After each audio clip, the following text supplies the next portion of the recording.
espinoriales. Ahí ya está grabando. Perfecto, listo. Entonces vamos a arrancar para fermiones haciendo un estudio similar. Bueno, por empezar, para campos espinoriales,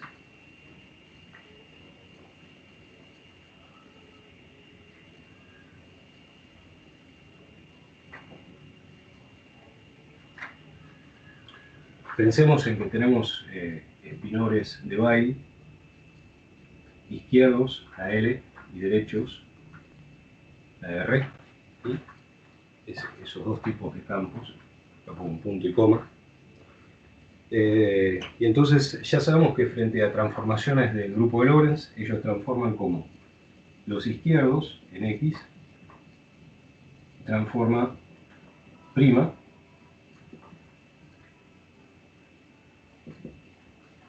y esto va a ser una transformación de Lorentz en la representación espinorial de Weyl para espinores izquierdos por phi L en X. Mientras que los derechos, simplemente cambio el L por un R, ¿no?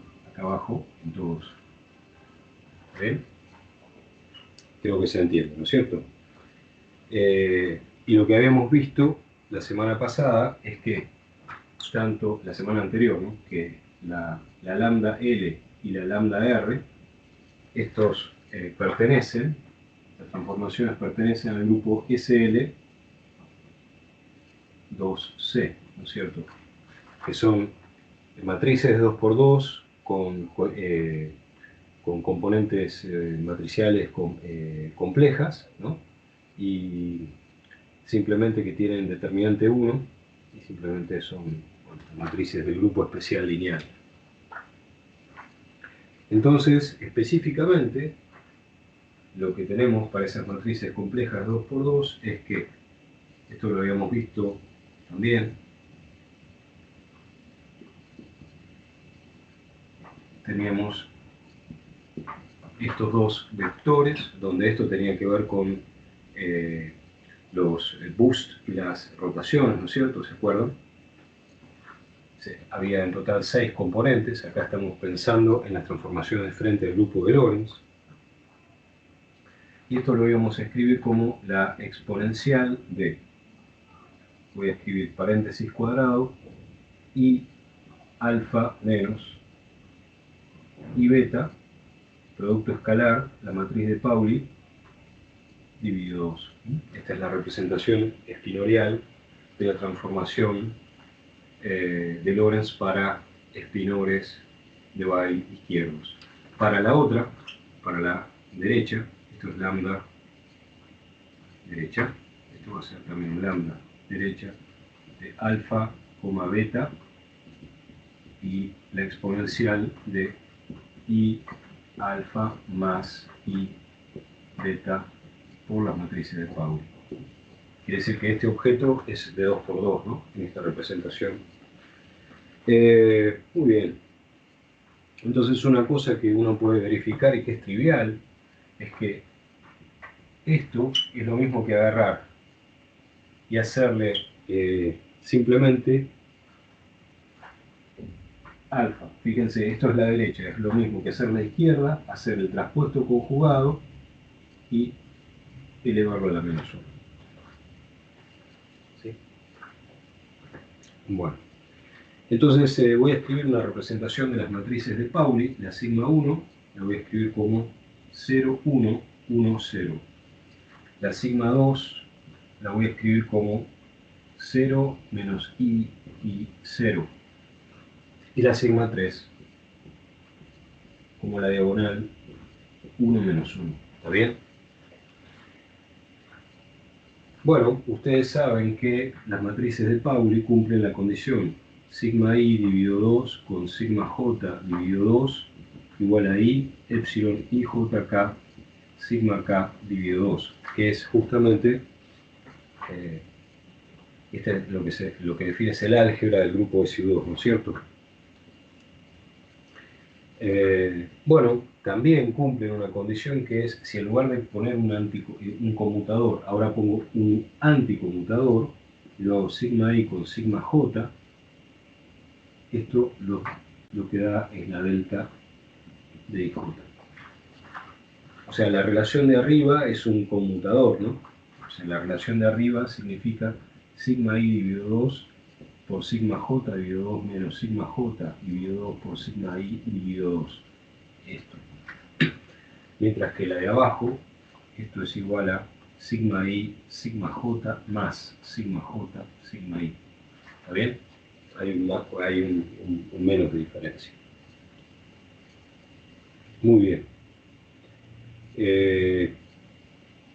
Y entonces ahora lo que queremos ver es, dadas estas transformaciones, queremos ver justamente cuando los parámetros estos son infinitesimales, y entonces hacer transformaciones de Lorentz para espinores Weil izquierdos y derechos infinitesimales, ¿sí? Repito, acá los parámetros son finitos en general, ¿no? Para las rotaciones y los bus. Entonces, para hacer el mismo análisis que hicimos hace un rato, con los otros campos escalares y vectoriales, lo que vamos a hacer es poner el alfa y el beta infinitesimal. Bien. ¿Por qué escribí el álgebra del grupo de SU2 y por qué escribí la relación que tienen los anticonmutadores de las matrices de Pauli? Simplemente porque cuando uno quiere hacer cuentas ahora explícitamente necesita esas propiedades, ¿sí?, de las matrices de Pauli para simplificar las cuentas.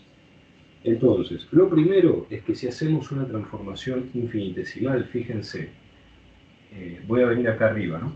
Voy a tener phi' x, tanto algo que sea izquierdo como derecho. Voy a anotar así, izquierdo o derecho. Esto va a ser igual a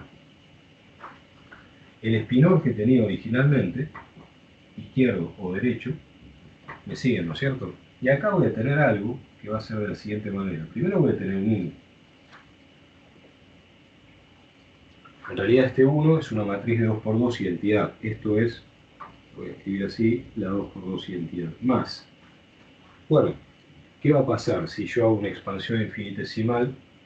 Bueno, si tengo algo izquierdo, tengo un espinor izquierdo, lo que voy a tener acá es una unidad imaginaria por alfa.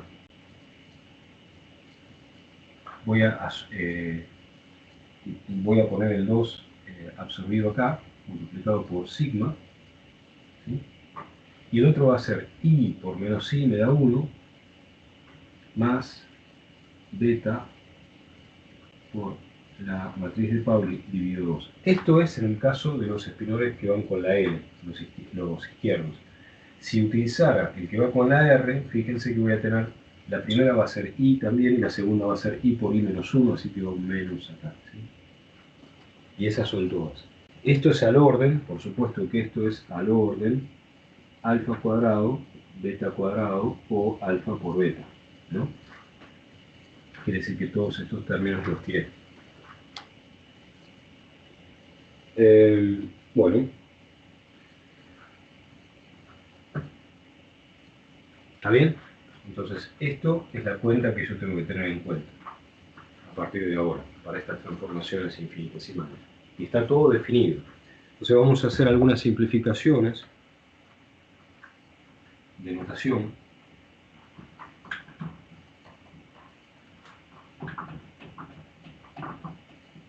Para eso voy a definir los siguientes objetos. Voy a decir primero que en realidad ya esto lo habíamos visto hace 2 clases atrás. El alfa acá va a ser 1 dividido 2 por el teta ij por el epsilon ijk. Vean que tengo el índice k y el índice k. Ij y k valen 1, 2, 3. Es decir, los 3 índices corren de 1 a 3.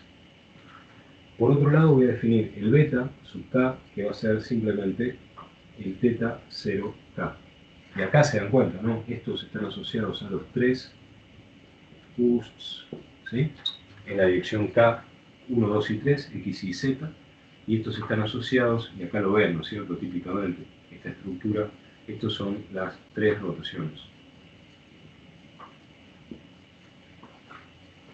Entonces estamos bien. Quiere decir que esto que estoy escribiendo acá abajo contiene toda la información de los bus y de las rotaciones. ¿Sí? Muy bien. Nuevamente, y que quede bien claro, ¿no? Que cuando hablo de bus, rotaciones y traslaciones rígidas en 4D, ¿no? Me estoy refiriendo siempre a cambiarme de un sistema de coordenadas a otro sistema de coordenadas. Es decir, físicamente tengo un espacio en Minkowski y me cambio de un sistema a otro, veo cómo transforman mis coordenadas y después veo cómo transforman mis campos. En este caso, una transformación infinitesimal para campos espinoriales, de Weyl izquierdos y derechos. Bueno, entonces, dada esta definición que quedó grabada,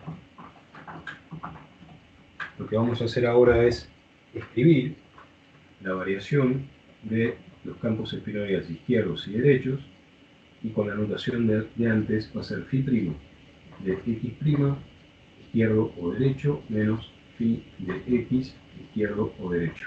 ¿De acuerdo?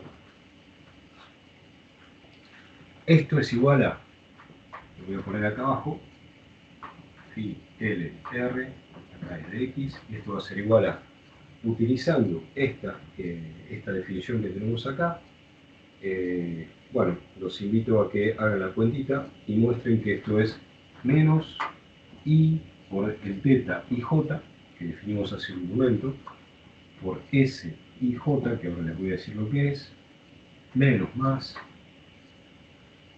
i por el teta 0k, por el s 0k, todo esto actuando sobre el espinor LR en X. Es decir, el teta IJ y el teta 0K lo vimos recién, asociados a las rotaciones y a los bus. Me falta definir el S y el S.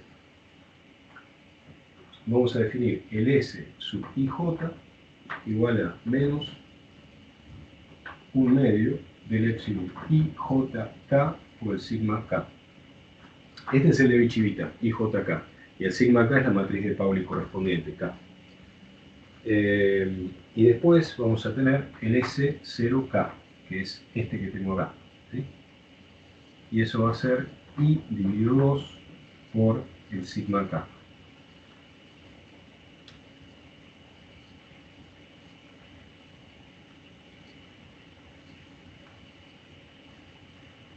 Perfecto.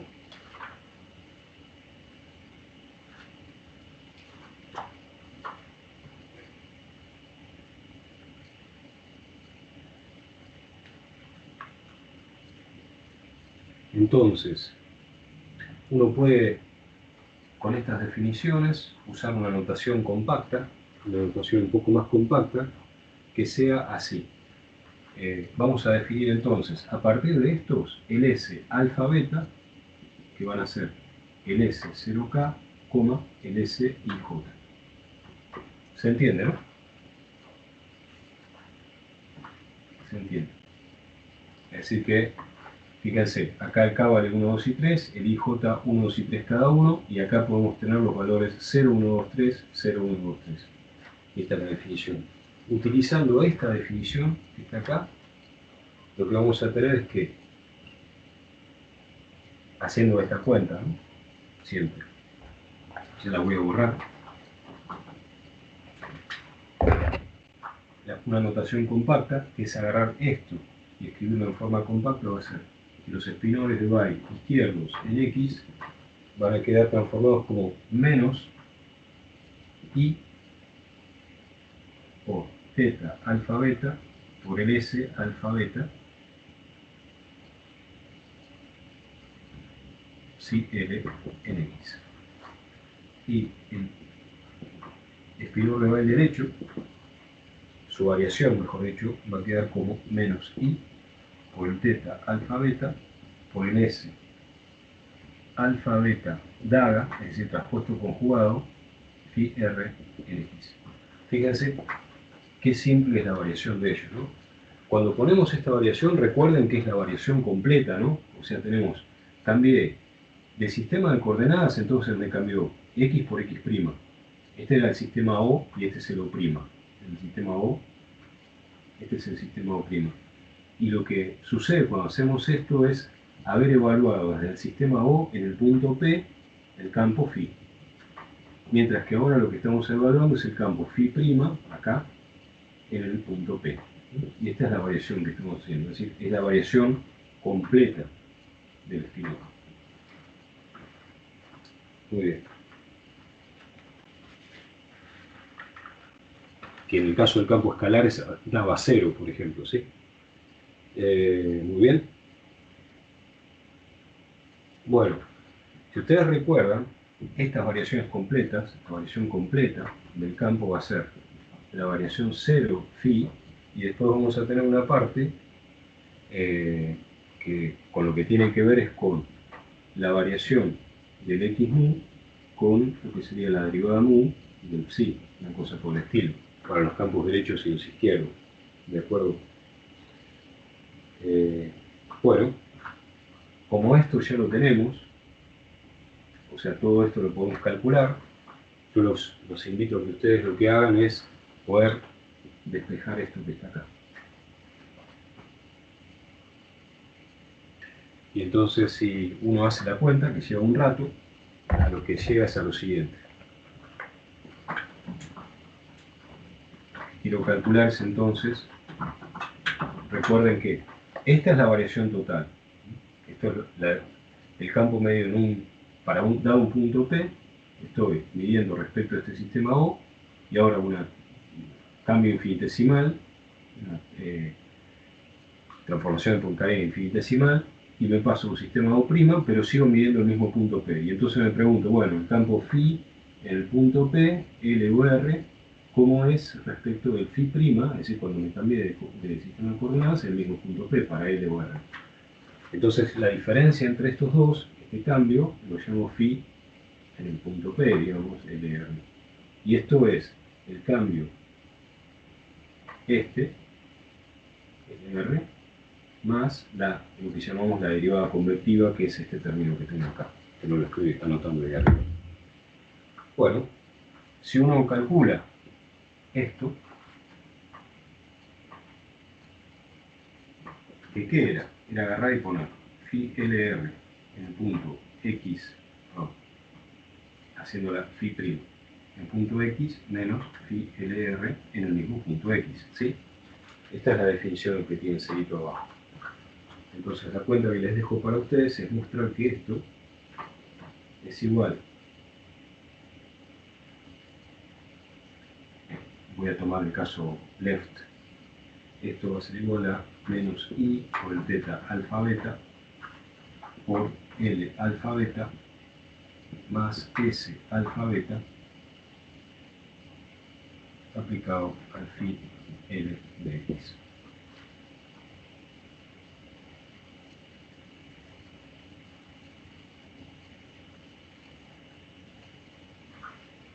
Bueno, y básicamente, si ahora ustedes se fijan que este objeto es el M alfa beta con el L alfa beta, ¿sí? Generador de transformaciones del grupo SO31, más el generador de spin, S alfa beta, acá tiene el generador de spin. El generador de spin lo acabamos de anotar en el pizarrón anterior, ¿de acuerdo? Entonces tenemos una representación para justamente el generador de spin de los espinones de Weyl izquierdos y derechos, respectivamente. Bueno, entonces acá estamos mirando cómo están cambiando estos campos espinoriales. Bueno, algunas propiedades que uno tiene que saber manejar son las siguientes, para poder hacer cuentas con esto. Agarro la sigma 2 de Pauli, que ya había escrito cómo era la sigma 2, ¿no es cierto? Y la multiplico por cualquiera de las sigmas, donde I vale 1, 2 o 3. La vuelvo a multiplicar, pero a derecha ahora, por la de Pauli 2. Esto da menos sigma I en el caso de que I sea distinto a 2. Y si ustedes ponen acá un 2, lo que les queda es directamente sigma 2, cuando I es igual a 2. Esto lo verifican en forma directa, ¿no? Hacen la cuenta derecho y lo hacen. Otra de las propiedades es la siguiente. Sigma I, si ustedes agarran y hacen la conjugada, es igual siempre que I sea distinto de 2, vale esta propiedad. Y esto es lo mismo que hacer sigma I traspuesta. ¿De acuerdo? Otra de las propiedades que puedo mostrar es la siguiente. Si agarran la transformación de Lorentz para espinones izquierdos y la multiplican a izquierda por sigma 2 y a derecha por sigma 2, lo que les queda es la exponencial de, y esto les pido que lo hagan ustedes, menos I por alfa menos I beta producto sigma dividido 2. ¿Sí? Y esto es igual a hacer la lambda R, o sea, la matriz de transformación, la representación matricial de la transformación de Lorentz para espinones derechos conjugada. Entonces fíjense que esto lo que nos está haciendo es pasar lo que era derecho por izquierdo, ¿no? Cosa que ya más o menos sabíamos antes. Y acá involucra la sigma 2. La sigma 2 va a ser importante porque más adelante vamos a ver que está asociada con una operación discreta, una operación de simetría discreta o de transformación discreta que se llama conjugación de carga,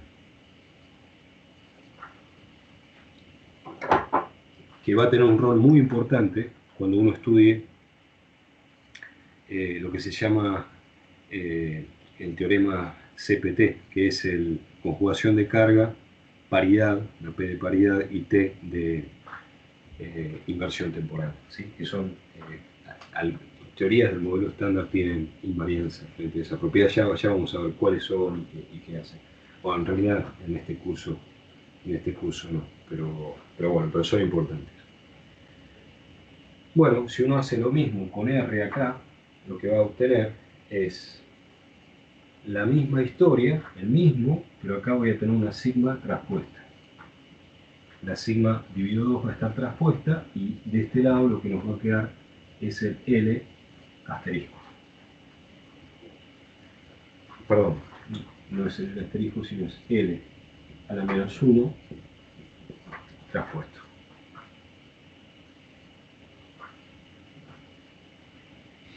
Muy bien.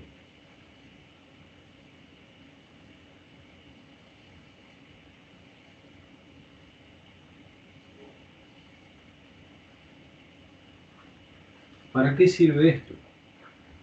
¿Para qué sirven estas relaciones? Bueno, para ver cómo transforman frente a las transformaciones de Lorentz. Por ejemplo, si uno agarra sigma 2 aplicado a un espinor de y izquierdo conjugado,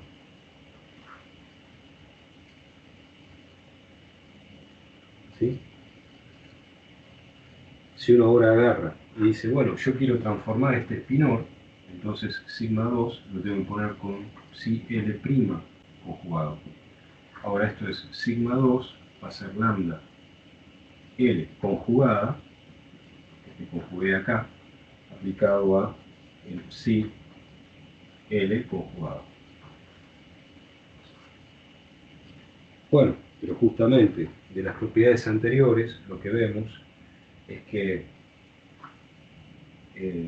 este objeto, L conjugado, es lo mismo que haber hecho sigma 2, lo dejo tal cual está. Y después acuérdense, aparecía sigma 2 por el psi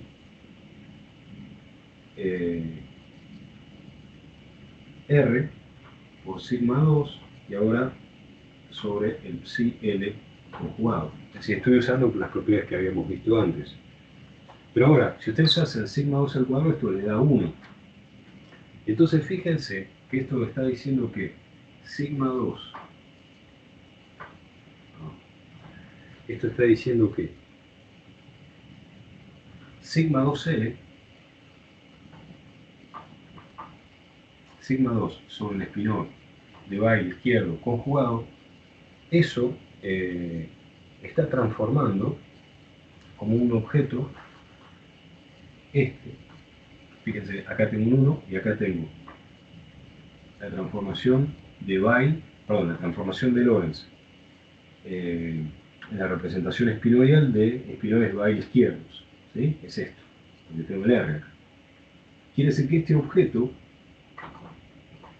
que es el que tengo acá originalmente, en realidad él mismo está transformando con un espinor derecho. O sea que este objeto, que lo construyo a partir de un espinor de Weyl izquierdo, transforma como un espinor de Weyl derecho. Lo probamos acá con esto. Eso de alguna manera ya lo habíamos visto. O sea que básicamente lo que hacemos es partir de un objeto que estaba en la representación 1 medio 0 y vamos a parar a un objeto que está en la representación 0 1 medio. Y recíprocamente, ¿no? Si uno parte de un espinor de Weyl derecho, hace lo mismo y va a parar a un espinor de Weyl izquierdo. Entonces, ahora nos preguntamos qué tipo de objeto que sea invariante frente a las transformaciones estas de Lorentz, ¿no? En la representación espinorial, espinores de Weyl izquierdos y derechos, vaya a ser realmente invariante. ¿Para qué? Para poder utilizarlo para construir el lagrangiano de Weyl, ¿no? Entonces, lo que vamos a hacer es agarrar dos espinores, uno derecho y otro izquierdo, los espinores de Weyl, y vamos a hacer un ejercicio fácil. Lo voy a hacer.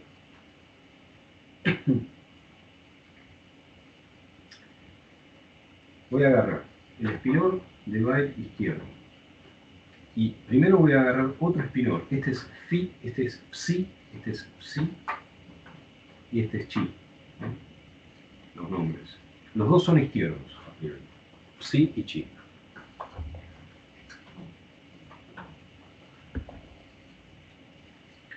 Y me voy a preguntar cómo transforma un objeto construido de la siguiente manera. Agarro el izquierdo este y lo que hago es hacer el traspuesto. Pongo la sigma 2 en el medio. O sea, ¿cómo llega la gente a esto? Bueno, por prueba y error, ¿no? ¿Este qué es? O sea, este va a ser algo de la forma si L componente 1, si L componente 2, ¿no? Este es un vectorcito columna. Este también es un chi L componente 1, chi L componente 2. ¿Qué es el traspuesto? Y bueno, el traspuesto va a ser si L1, perdón, si no, chi L2, ¿de acuerdo? Entonces este objeto va a tener que ser por lo menos un escalar en el sentido de si uno hace el conteo trivial de componentes, ¿no es cierto? Después hay que ver si es un escalar de Lorentz en el sentido de que transforma trivialmente frente al grupo de Lorentz. Pero por lo menos en la construcción lo que estamos teniendo es esto. Entonces la pregunta es cómo transforma esto frente a las transformaciones de Lorentz en la representación de espinores de Weyl izquierdos y derechos. Es decir, ¿cómo transforma esto? Para ello tenemos que hacer la cuenta. Entonces uno dice, bueno, agarro el psi L traspuesto por la sigma 2 por el psi, este es el chi L, perdón, chi L traspuesto, sigma 2, psi L. Son dos distintos. La pregunta es, ¿cómo transforma? Entonces, vamos a borrar y nos preguntamos acá, bueno, esto va a ser chi L traspuesto. Ah, ¿cómo es la transformación? Y bueno, el psi L va a parar al lambda L por psi L. ¿De acuerdo? Eso lo sabemos. Y el chi L va a parar a lambda L por chi L. Pero si este está traspuesto, entonces esto lo tengo que transponer y esto me queda el chi L traspuesto por el lambda L traspuesto. ¿De acuerdo? Entonces fijémonos, en total, este que tengo acá lo tengo que reemplazar por esto. Chi L traspuesto por el lambda L traspuesto. Después tengo sigma 2. Y después tengo este. Y este es lambda L por psi L.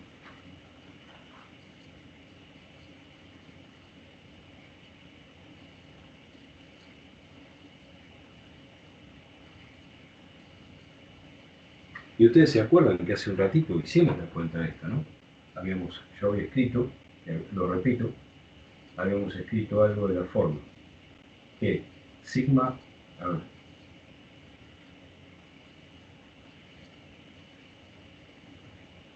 bueno, no habíamos escrito eso,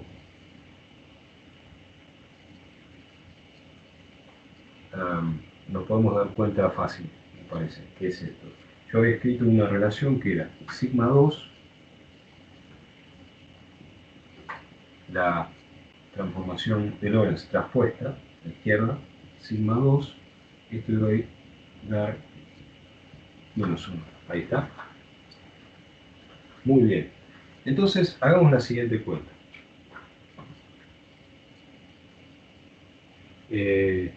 O sea, uno lo que quiere ver es esta combinación. Bien.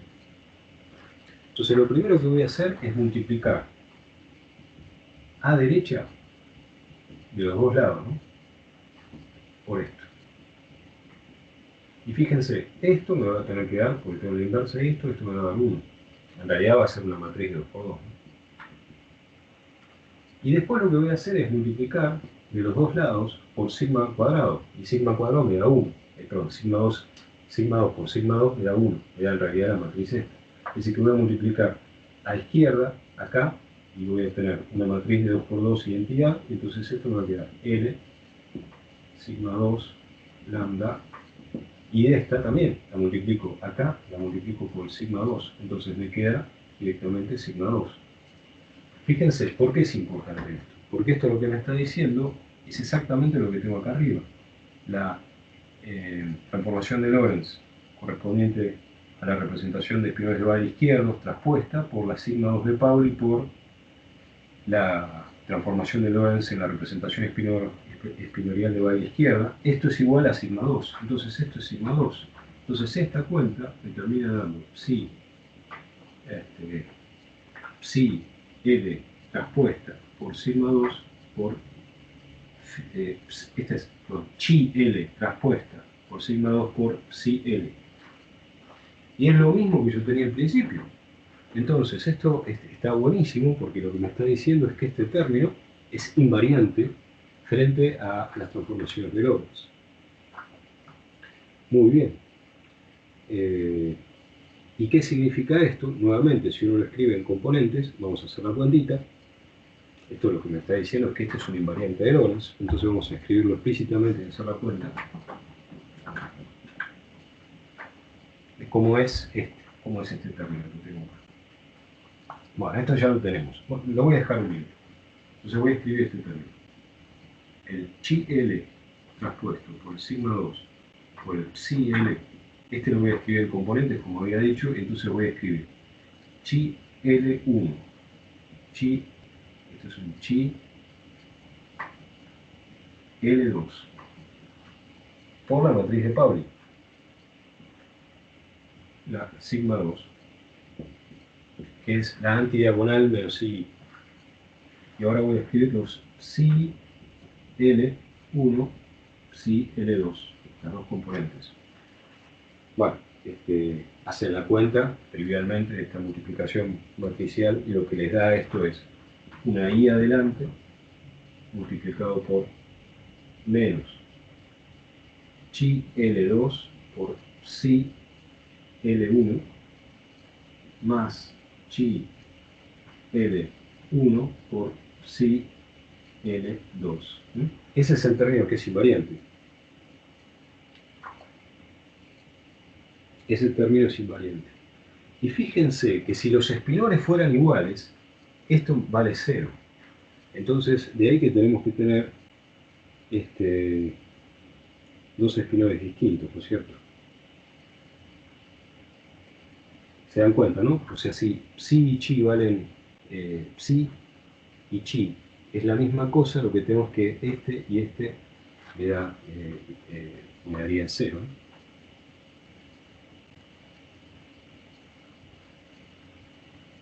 ¿No? Esto quiero decirlo bien. Ustedes fíjense que si ustedes pusieran, si ahora, vamos a ponerlo así, si chi L fuera igual a psi L, esto es chi L igual a psi L, entonces me va a quedar la siguiente cuenta. Me va a quedar acá, voy a llamarlo los dos psi L2. El otro es psi L1, ¿sí? Más el chi L1 lo voy a llamar psi L1 y el otro lo voy a llamar psi L2. Bueno, esto, si estas componentes conmutan, es decir, si son números convencionales, esto varía 0. Entonces,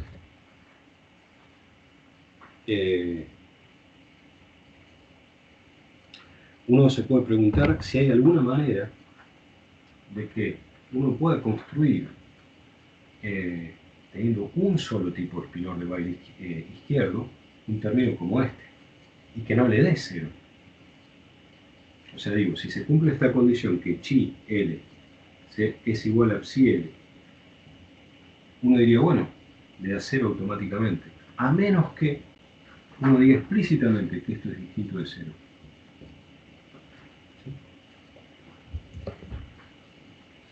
Es decir, que no conmutan esas dos variables. Entonces, fíjense, decir que esto es distinto de 0 es decir que el conmutador de phi L, perdón, phi L1 con,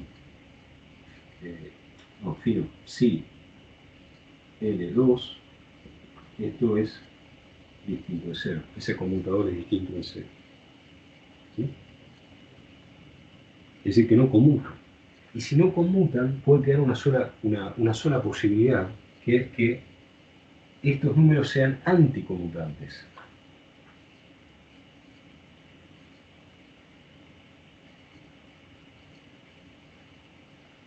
¿Se ve? Acá hay un más ahora. Hago psi L1 más, perdón, psi L1 por psi L2 más psi L2 por psi L1. Y esto igual a 0. Si uno tiene objetos como este, estas dos variables que anticonmutan se llaman variables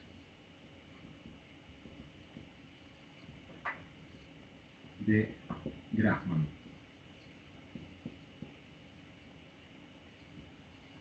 Variables de Grassmann o grassmannianas.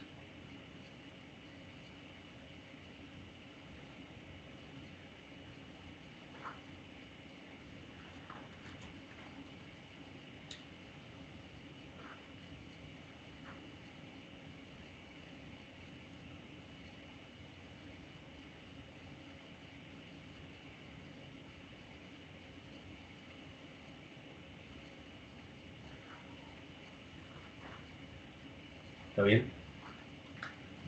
Entonces, acá lo que empezamos a ver es que una propiedad que tienen que tener los fermiones, las componentes fermiónicas del fermión de Weyl izquierdo y derecho, es que sean anticonmutantes.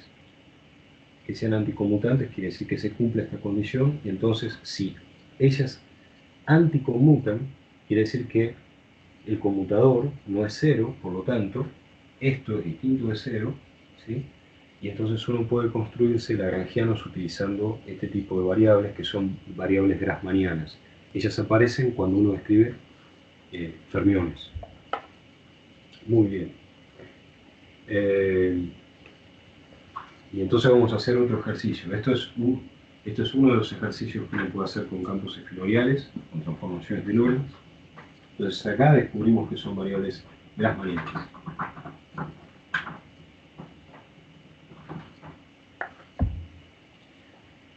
Y ahora vamos a hacer otro ejercicio que es el siguiente. Supongamos que vamos a llamar al campo espinorial de Weyl izquierdo, psi L, como I por sigma 2 por un psi R conjugado. Esto a estas alturas es algo que ya conocemos desde las clases pasadas y un poco de lo que vimos hoy. Entonces, ahora uno puede ver que si uno hace I por el psi R conjugado traspuesto, que es agarrar y transponer de sigma 2 traspuesto, ¿no? Esto que tengo acá es agarrar y escribir directamente el psi L traspuesto. ¿Está bien? esto que tengo acá es estrictamente esto. Si ahora agarramos eso y lo multiplicamos por el sigma 2, por el psi L mismo,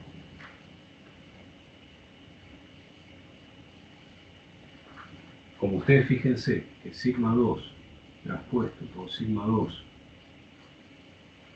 esto lo que nos va a dar es menos 1. ¿Sí? Porque nos acordamos lo que era.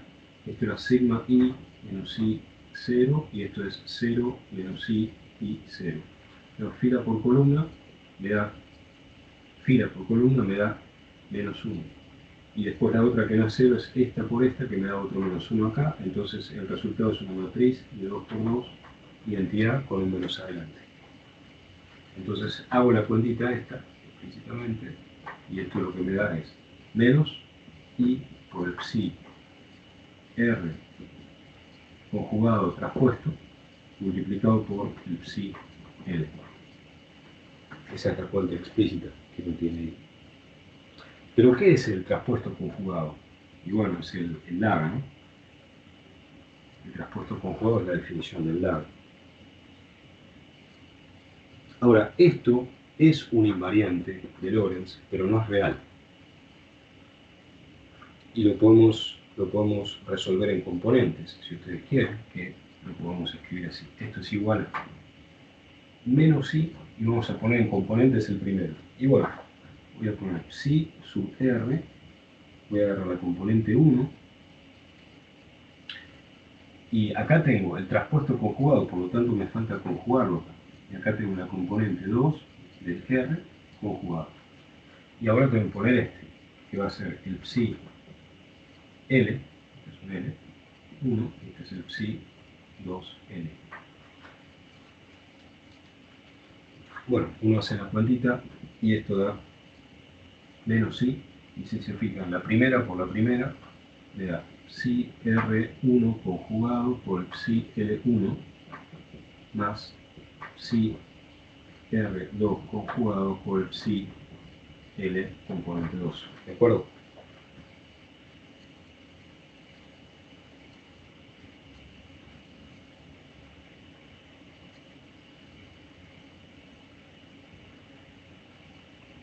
Entonces, el objeto que estamos multiplicando es este que está acá, y ese objeto lo que estamos viendo es que no es real. Para construir un objeto real, a partir de los dos espinores estos, derecho e izquierdo, lo que uno tiene que hacer es agarrar directamente y hacer el adjunto de un espinor derecho, que estén relacionados de esta manera, ¿no?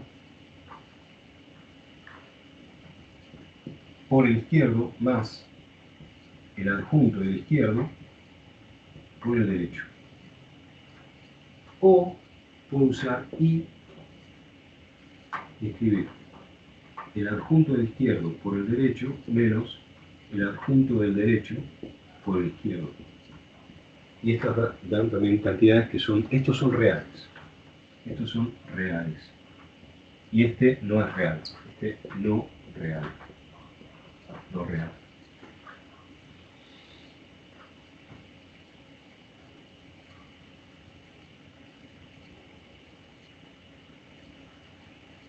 Nuevamente, ¿para qué va a servir tener este tipo de términos? Bueno, para construcción de términos de masa. Ahora, si uno quiere construir la parte de términos cinéticos de la ecuación de Dirac, acordémonos, por ejemplo, la ecuación de Dirac, ¿no? Esto era así, esto era el término cinético. ¿Sí? Mientras que el término de masa, bueno, el término cinético era I por esto. Y el término de masa, ¿cómo era? Era M por psi barra psi, ¿de acuerdo? Es decir, teníamos, en el caso de un espinor de Dirac, el espinor de Dirac tiene 4 componentes. Pero digo, para irse ya, por ejemplo, si fuera un espinor de Weyl, en lugar de poner la gama de Dirac, acá lo que va a haber es una sigma eventualmente, una sigma mu, ¿sí? Que son las 3 de Pauli y la matriz identidad. Me estoy adelantando un poco, pero es simplemente para tratar de encontrarle el gusto a esto. Mientras que este producto, fíjense que a la larga termina siendo de esta forma, y que este tipo de término va a tener la masa del fermión de Weyl, ¿no? Mientras que entonces ahora lo que nosotros estamos buscando es algún término que tenga una estructura que tenga índices de Lorentz, que después lo podamos contraer, ¿no? De tal forma de formar un escalar ante transformaciones de Lorentz, pero que exista de por medio una derivada, y la derivada la necesitamos para poder construir un término cinético. ¿Sí?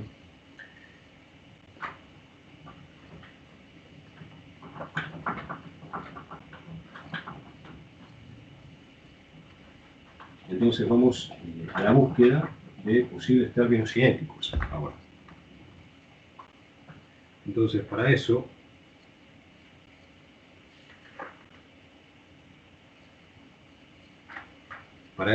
tenemos que dar una vuelta un poquito más larga que para lo que vimos hasta ahora, y lo vamos a hacer. Entonces vamos a buscar primero cantidades vectoriales asociadas a la representación de las transformaciones de Lorentz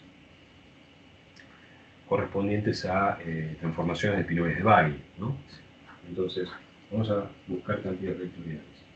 Entonces, primero notar lo siguiente: tengo un espinor de Bail izquierdo multiplicando al espinor de Bail izquierdo adjunto. Entonces vamos a ver cómo transforma esto. Bueno, agarro primero el que está a la izquierda y lo transformo así. ¿Sí? Acá le aplico la transformación típica de Lorentz. Esto me transforma el primero. Ahora el segundo está es el traspuesto conjugado de este, ¿no? Entonces, si este lo tengo que transponer y conjugar, es decir, que el que viene acá es la misma cosa, así. Entonces esto va a tener que ser psi L con lambda L con lambda L daga. Ahora, fíjense que esto lo que hace es poner lambda L, daga daga, que es lambda L. Después voy a tener el psi L daga, y finalmente este que va más a la derecha, así. O sea, este es el resultado de hacer el daga acá. Y entonces agarro este con este, e inmediatamente eso me da 1. Entonces el resultado va a ser psi L, psi L, psi L daga, psi L daga. Entonces lo siguen sería ese resultado.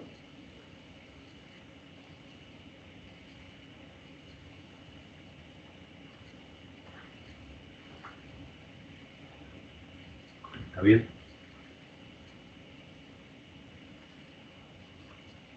Entonces vamos a usar vamos a usar esta relación. Esto es la transformación de Lorentz, ¿no? Transformación de Lorentz de este producto. Entonces ahora vamos a escribirlo en componentes esto. O sea, tengo un espinor de Bail izquierdo por un espinor de Bail daga. Este va a ser uno derecho. Entonces, si este objeto yo lo escribo en componentes espinoriales, ¿sí? Voy a escribir un alfa, donde el alfa puede ser 1 o 2, que representa justamente las componentes del primero. Vamos a verlo. Voy a decir que psi L lo estoy escribiendo como psi L1, psi L2. ¿Me siguieron? Donde este 1 y este 2 corresponden a este alfa. Para este otro, lo que tengo es un índice de Lorentz beta, pero como este lo quiero distinguir el izquierdo del derecho, a los que están a la derecha le voy a poner un punto. Y esa es una notación que se usa habitualmente. Beta punto puede valer 1 y 2. ¿Está bien?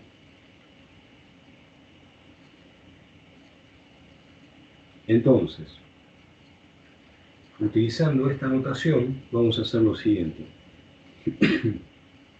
Vamos a hacer la transformación de Lorentz de este objeto que tengo acá.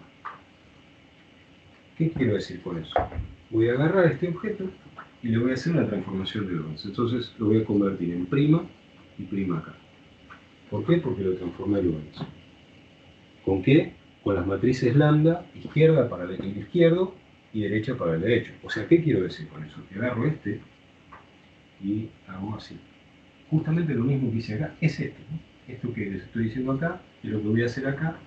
La diferencia entre esto y esto es que esto lo escribí en forma matricial y esto lo escribo, en esta línea lo escribo en componentes. ¿Componentes qué? Espinoriales. Este alfa y beta ahora son índices espinoriales. Los índices espinoriales no tienen nada que ver con los índices de Lorentz, ¿sí? Eso es muy importante distinguirlo. Estos son índices espinoriales de espinores de Weyl que tienen dos componentes cada espinor de Weyl. Los que son índices derechos tienen alfa, que pueden valer 1 y 2, y los que son izquierdos tienen beta punto, al revés. Los que son izquierdos los denoto con alfa, y alfa puede ser 1 o 2. Y los que son derechos los indico con la letra griega, punto, y puede ser 1 o 2. Okay. Entonces vamos a hacer la transformación de este objeto. Vamos a ver cómo eso va. Bueno, ¿qué significa esto? Lo resuelvo en componentes. Entonces digo, bueno, la primera componente la voy a escribir psi L', componente alfa, que corresponde al izquierdo. Este otro, que es el derecho, va a ser el psi' L, lleva el beta punto, y acá cuidado, porque este daga lo que me dice es, hay que transponerlo y conjugarlo. Pero como estoy usando, acá uso la notación matricial, acá dentro del paréntesis, y después tomo las componentes espinoriales. Mientras que acá directamente lo voy a poner en componentes, entonces pongo la componente beta punto, por lo tanto ya hice la transposición, entonces acá lo que me queda es solamente el estrella. ¿Se entiende eso, no? Esto es como el objeto, llamémosle, en la representación espinorial correspondiente, mientras que esto es en componentes. O sea, estas son las componentes alfa y beta punto de la representación espinorial correspondiente, y estas son las componentes de los espinores individuales. Y acá vale la igualdad, así tal como está. Les pido a ustedes que verifiquen eso que estamos diciendo, ¿no? Los dos están transformados. Bueno, entonces, voy a agarrar y escribir las transformaciones correspondientes a cada uno de ellos.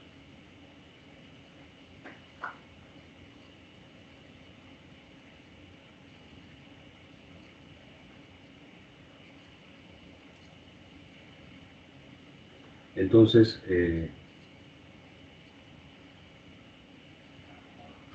para eso lo que podemos hacer es venirnos acá, ¿no es cierto?, y escribir la transformación de Lorentz correspondiente. Entonces lo que voy a hacer es L, ¿sí?, me copio esta que está acá, y me transforma este espinor, y me da este espinor que está acá, por psi L. Entonces el prima quiere decir que tengo lambda L por psi L. Ahora le saco el prima acá. Yo quiero que todo este objeto tenga el índice alfa. Entonces, lo que voy a usar es la siguiente notación. Este es un índice espinorial alfa, que es el mismo que tengo acá. Y ahora déjenme que le ponga algún índice espinorial distinto. Ya usé la letra beta punto, entonces voy a usar la letra delta. Y acá la letra delta. ¿Está bien? Estos son índices espinoriales. Es decir, alfa y delta son índices espinoriales y van 1 y 2. No son índices de Lorentz, son índices espinoriales. Muy bien. Voy a juntarlo así, para distinguirlo de el otro. Y el otro va a ser, le copio de acá, ¿no? O de acá, si ustedes quieren. Entonces lo que voy a hacer es, paréntesis, psi L, y después voy a tener un lambda L. Y ahora vamos a ponerle los índices que van. Pero guarda, acá tengo un traspuesto conjugado y acá traspuesto conjugado. Como lo pongo en componentes, le saco la palabra traspuesto y le agrego solamente el conjugado y el conjugado. Muy bien. ¿Qué más? Tengo que poner los índices que van. Yo quiero que el índice que le quede a este objeto sea beta punto. Entonces acá lo que voy a tener que poner es un beta punto. Pero este lleva un índice espinorial. Entonces vamos a ponerle algún índice espinorial que se nos ocurra, por ejemplo, omega, y acá otro omega. Y entonces, punto, ¿no?, porque son derechos. Omega punto y beta punto tienen valores 1 y 2 y son dos índices espinoriales. Muy bien.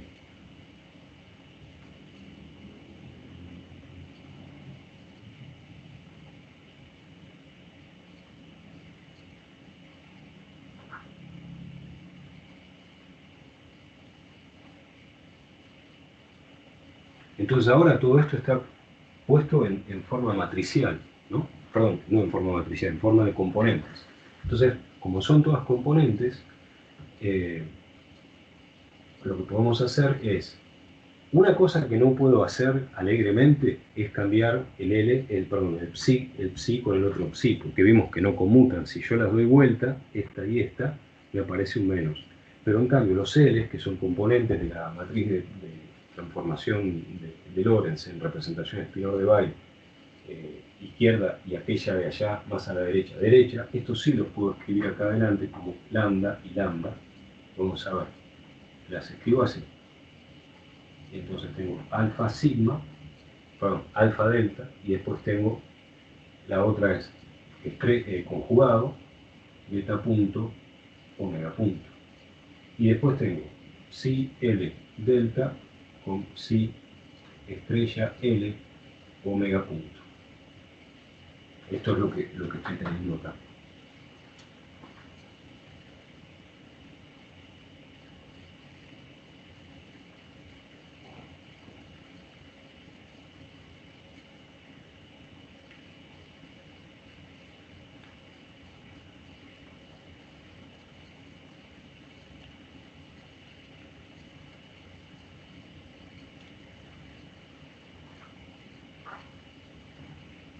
Ahora, fíjense qué cosa interesante, porque ahora yo puedo agarrar esto, ¿sí? Pensarlo de esa manera, con esto acá adelante, o de acá, pensarlo así.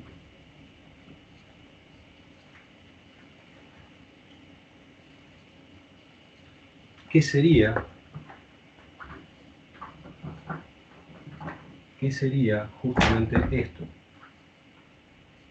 Esto es agarrar el psi L, y esto es agarrar el psi L daga, ¿no? Este objeto, y agarrar y decir, bueno, le hago la transformación de Lorentz. O sea, estos son los psi sin la prima, y lo multiplico por esta y lo multiplico por esta. Entonces, ¿qué es esto? Esto es como si este objeto lo pudiera escribir directamente como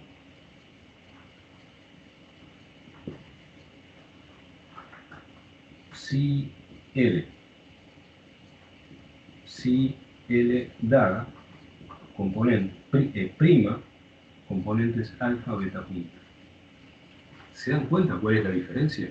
O sea, acá adentro estoy poniendo cada uno de ellos dos transformados, pero me doy cuenta cuando lo escribo en componentes que eso es lo mismo que agarrar el objeto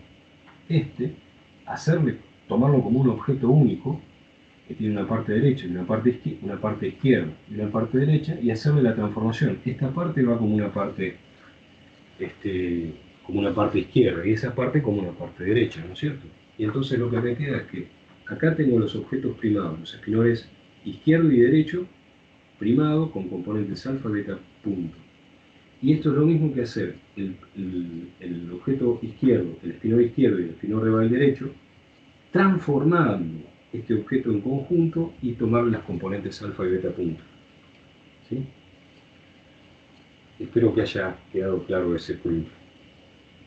Bien.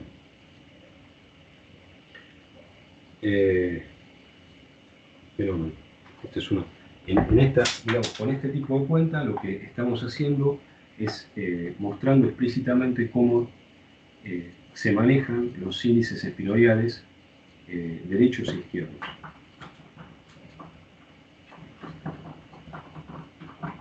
Recordar, el índice espinorial de Weyl, alfa y beta punto, no tienen nada que ver con los con los índices de Lorentz. Bueno, y ahora vamos a ver lo que habíamos hablado sobre la construcción de un tetravector a partir de espinones.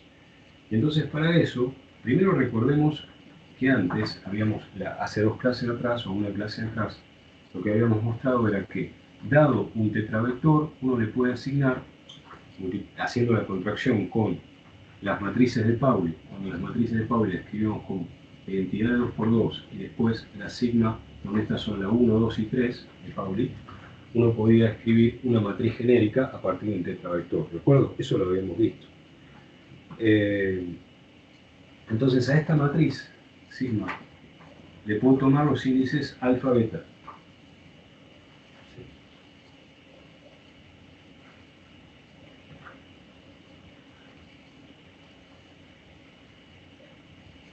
Los índices alfa, beta, ¿no es cierto?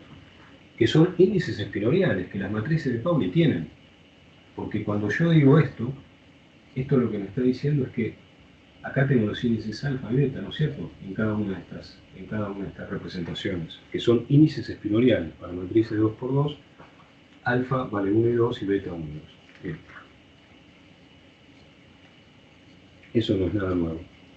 Otra de las cosas interesantes es que si uno agarra este vector, esta matriz, y la transforma ante una transformación de Lorentz genérica, esto es lo mismo que agarrar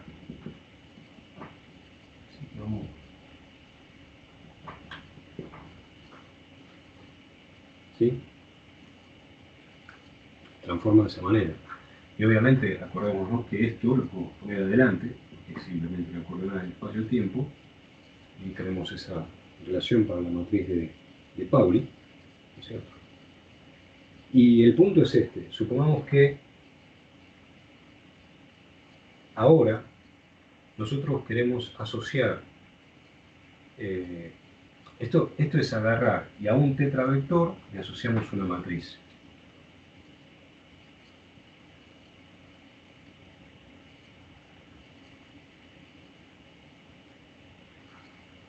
Y ahora nosotros podemos escribir un tetravector al revés, ¿no? Pensarlo al revés. Si uno le toma la traza de sigma mu, que es justamente la representación de estas matrices de Pauli más la identidad de 2×2, y ahora hago esta construcción, agarro un espinor de Weyl izquierdo, y el espinor de Weyl izquierdo traspuesto conjugado, vamos a escribirlo en componentes explícitamente. Entonces tenemos el sigma mu, componentes alfa, beta, o el sigma L alfa, o el sigma L conjugado beta punto. Bueno, fíjense que esto nos da un indicio importante, que es, acá tengo punto. ¿Por qué? Porque este es el conjugado, el traspuesto conjugado, ¿no? Acá puse la componente nada más, pero el traspuesto conjugado del izquierdo, esto es un derecho, y si a los derechos los caracterizamos con índices espinoriales con el punto, entonces acá lleva punto. Eso hace que vengo hasta acá arriba y acá lleva un punto, ¿no? Entonces esto me caracteriza. Los índices estos corresponden a lo que son los espinores, llamamos de índices espinoriales de Weyl, izquierdos, y estos son los derechos en metáfora. ¿Sí? Esta es la construcción. Dado un espinor de Weyl izquierdo, ¿cómo asocio a este producto? ¿Sí? ¿Cómo lo asocio? Bueno, multiplicándolo con la matriz de Pauli, ¿cómo asocio esto a un tetravector? Bien, esto es lo primero. Entonces, a partir de esta construcción, uno puede pensar en lo siguiente. Fijémonos qué significa tomar esta traza. Bueno, por la propiedad cíclica de la traza, yo puedo mandar esto hacia acá, ¿no? Es decir, ponerlo adelante de la sigma de Pauli. O sea que vean esto. Yo estoy tomando una traza acá, una traza sobre la representación espinorial de Weyl. ¿Por qué digo eso? Porque cuando sumo sobre alfa y beta punto. Entonces la traza es sobre la representación espinorial, ¿no? Muy bien. Ahora, si yo escribiera, fíjense, en componentes, beta punto primero, es decir, porque lo mandé acá en virtud de la propiedad cíclica de la traza. Después hago sigma mu alfa beta punto, es este, voy a escribir con el paréntesis. Después si L alfa, ¿no es cierto? Y acá lo que estoy haciendo es, la traza sigue estando acá. ¿Por qué? Lo que pasa es que la estoy disimulando con el hecho de que índice repetido indica suma, ¿no? Y entonces estoy pensando beta punto con beta punto, obviamente sumo sobre todos los beta puntos, que cuáles son 1 y 2, y sobre los alfa también 1 y 2. O sea, básicamente, estas dos representaciones son totalmente equivalentes. Esta representación y la de arriba. Se ve, ¿no es cierto? Entonces, en esta forma, yo tengo representado un tetravector. ¿De qué manera? Vamos a hacerlo un poco más explícito. X mu va a ser x0 y x vectorial. Y entonces, con esto, lo que nosotros entendemos es esto. El x0 es poner acá la matriz identidad de 2×2. Entonces, fíjense, si metemos una matriz identidad de 2×2, nos queda algo de la forma. Si L estrella, beta punto. Y si es una matriz identidad, obviamente, acá lo que vamos a tener es psi L. Bueno, una baja a la otra, ¿no? Beta punto, entonces esto lo que hace es poner un alfa acá y un alfa acá. O sea que básicamente es el producto de qué cosa. Hacer esto es lo mismo que, déjenme ponerlo de otra manera, es lo mismo que poner esto. Poner esto. Estos acá son L y L.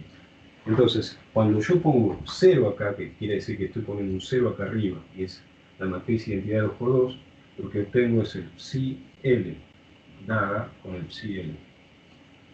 Si no, si dejo eso ahí, lo que me va a dar, si dejo esto acá y le pongo una sigma I de Pauli, lo que me va a dar es el psi L dada la matriz de Pauli I por el psi L.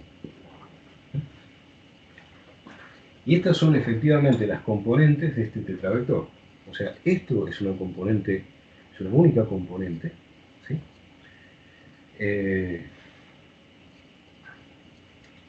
Y estas son tres componentes que actúan como la parte vectorial.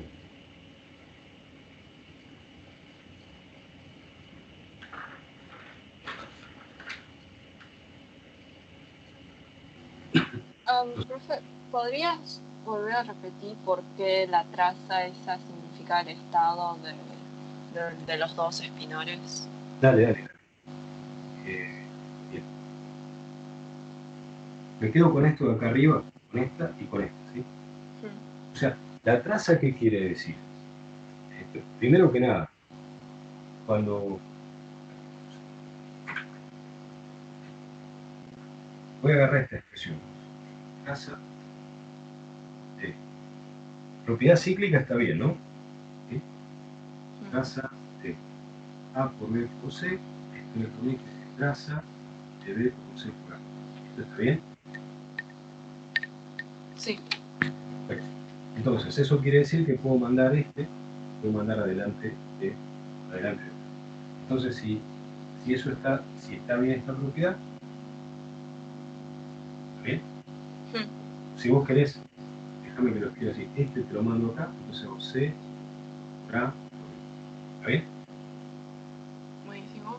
Bien. Entonces ahora agarro acá,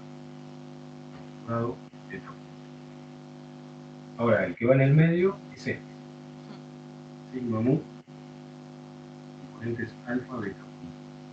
Y el último, si L, eso está bien, ¿cierto? ¿Esto está bien? Sí. Bien, fenómeno. Entonces, me queda esto.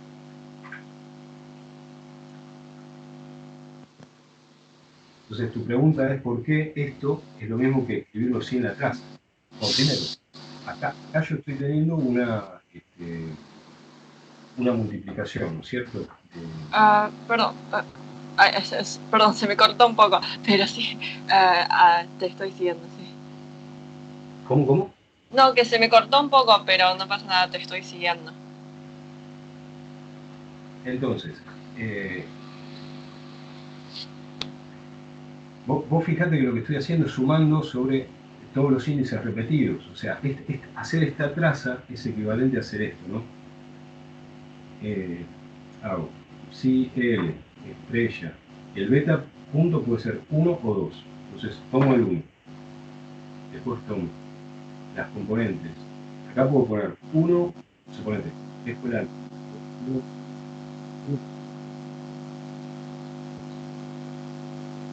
y podés bajar el micrófono. Ah, dale, sí.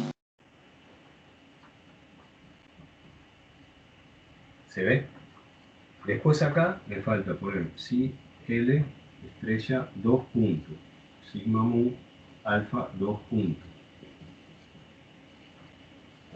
Y ahora, ¿qué pasa? Tener índice de repetido acá quiere decir que acá puedo tener 1 o 2. Entonces es 1. Entonces si pongo el 2, tengo el otro término equivalente, ¿no? Bueno. Y acá lo mismo. Acá puedo poner 1 y 2. Entonces tengo otro término que va a tener 2 y 2. Bueno. Si vos después agarrás, esto es el que lleva la traza. Si vos haces la misma cuenta acá, hacela y vas a ver que te quedan idénticos poner la traza y no ponerla. O sea que la traza está... es lo mismo poner la traza que no ponerla.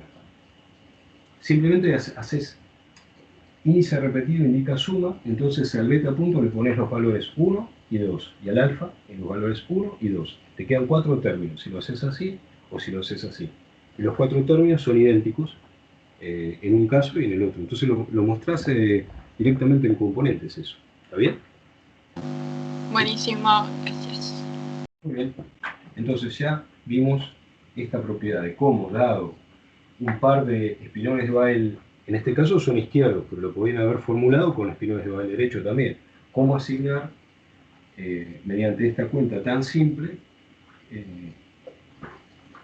un tetravector a un par de espinones de Weyl. Muy bien. Y entonces ahora vamos a agarrar y estudiar qué pasa cuando queremos construir la parte de término cinético asociado a espinones de Weyl izquierdos y derechos. Y para eso va a servirnos esto que estamos haciendo acá. Vamos a ver cómo. Bueno, vamos a construirnos la derivada mu del espinor de Weyl derecho traspuesto, que esto va a ser un izquierdo. Si le pongo el traspuesto al derecho, se transforma como un izquierdo. Y acá voy a poner sigma barra mu por si r. ¿Dónde? ¿Cómo es esto? Del sigma, voy a ponerle así, sigma mu barra, va a ser la matriz de 2 por 2 y después voy a tener sigma, sigma vectorial, digamos, sigma i, y esto va a ser,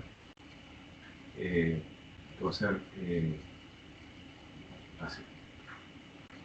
¿Se entiende, no? Estos son las sigma 1, 2 y 3. No, así, va a ser así, traspuesto. Simplemente transpongo las que tienen el índice 1, 2 y 3 y esta queda trivialmente igual. Y esto es lo que me define el sigma mu barra. Bien. Este es uno de los objetos. Otro de los objetos construido de esta manera va a ser así. Sigma mu barra la derivada mu de psi r. Entonces la derivada está actuando acá. Son objetos distintos, ¿no? Esto es un objeto y otro objeto. Y ahora con los izquierdos, la derivada mu del psi L daga, y acá nos lleva barra el sigma. Y otro objeto va a ser este otro. Sin la barra, la derivada mu del psi L. ¿Está bien? Vamos a ver que con estos objetos podemos construir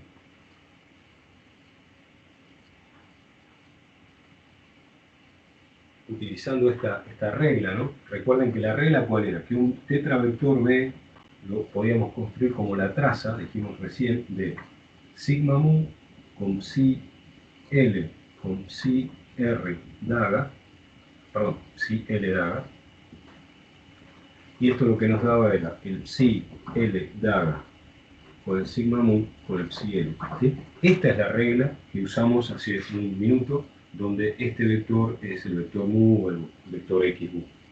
Vector b mu o xu, ¿de acuerdo? Esta y esta son completamente equivalentes, son la misma cosa. Entonces vamos a usar esta regla, de acá arriba lo voy a escribir así, para ver qué pasa cuando ponemos una derivada.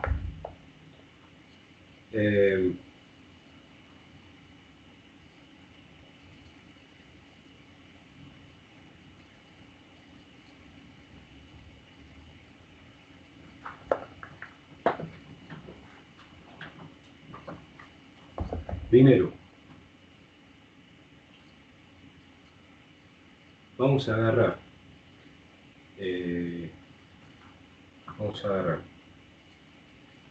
un medio de la derivada mu de psi L daga por sigma mu por psi L, que es un medio de este, y a eso le voy a restar menos un medio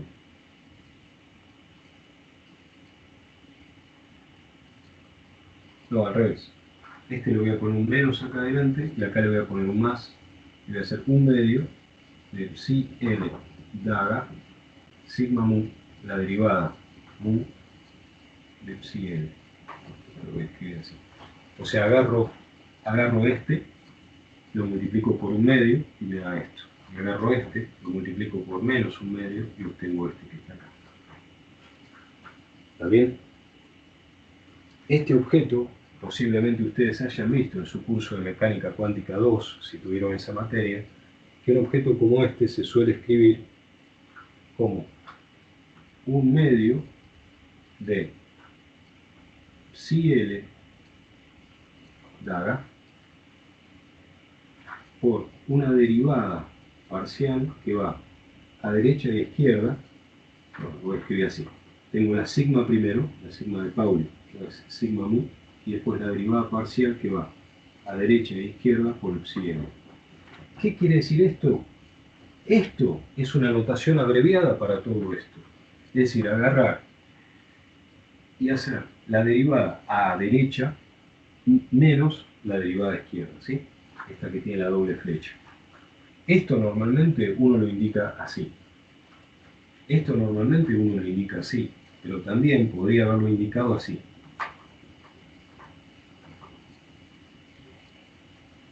Con la flecha para acá. Entonces la doble flecha tiene sentido que es una parte y una parte. La doble flecha me está diciendo lo que va a la derecha va con signo más y lo que va a la izquierda va con signo menos. ¿Está bien? Es una anotación. Muy bien. Entonces este que está acá lo construimos con los izquierdos. Y después podemos construir algo totalmente análogo, simplemente haciendo lo mismo con los derechos. Lo mismo, con el mismo tipo de definición, salvo que ahora el que está abajo, acá va un R, acá un R, acá un R y acá va un R. ¿De acuerdo?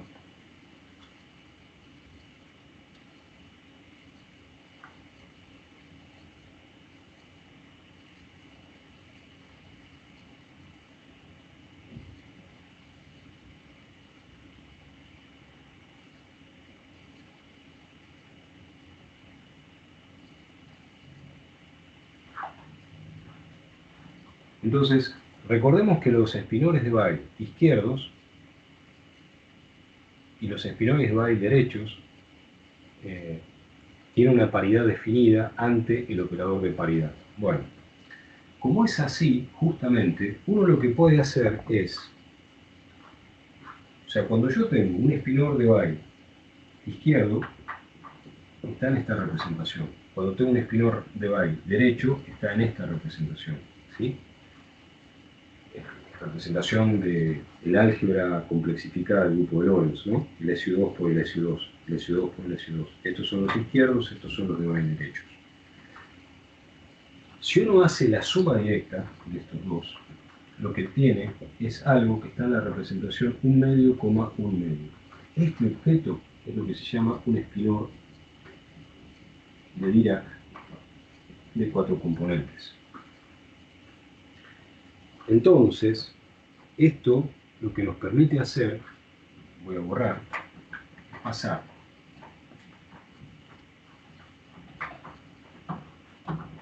vamos a ver lo que significa esa suma directa, ¿sí? De recién. Esto lo que nos va a permitir es pasar de escribir un espinor de Weil izquierdo y otro espinor de Weil derecho, son distintos, ¿no? Ellos. Este está en la representación 1 medio 0. Este de abajo está en la representación 0, 1 medio. Si yo hago la suma directa de estos dos, lo que me da es un objeto así, y este objeto está en la representación 1 medio, 1 medio. Espero que se entienda esto, ¿no? Estoy diciendo la representación 1 medio 0 más suma directa, la representación 0, 1 medio, esto está en la 1 medio, 1 medio. ¿Por qué suma directa y no suma? Y bueno, porque lo que hice fue apilar este vector columna de variables de Grassmann arriba de otro vector columna de variables de Grassmann. Y este objeto, este era de una columna de 2 variables de Grassmann y estas otras 2 variables de Grassmann. Este objeto en total va a ser un espinor de Dirac que va a tener 4 componentes. O sea, ¿qué va a ser esto? El espinor de Dirac lo voy a poder escribir como si L1, si L2, si R1, si R2. Este y este son independientes, ¿sí? Así que la parte izquierda y la parte derecha son independientes. Muy bien.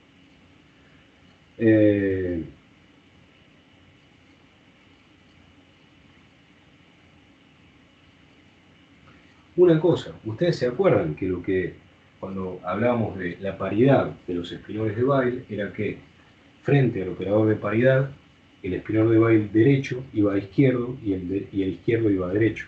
Fíjense lo que ocurre con los espinores de Dirac. Cómo se tiene en cuenta ese efecto.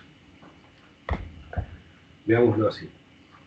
Voy a agarrar un espinor de Dirac. O sea, revisen la clase anterior, ¿no? Para ver la parte de paridad de los espinores de Weil. Entonces, lo que voy a hacer es transformarlo por paridad. Le aplico paridad, el operador de paridad al de Dirac.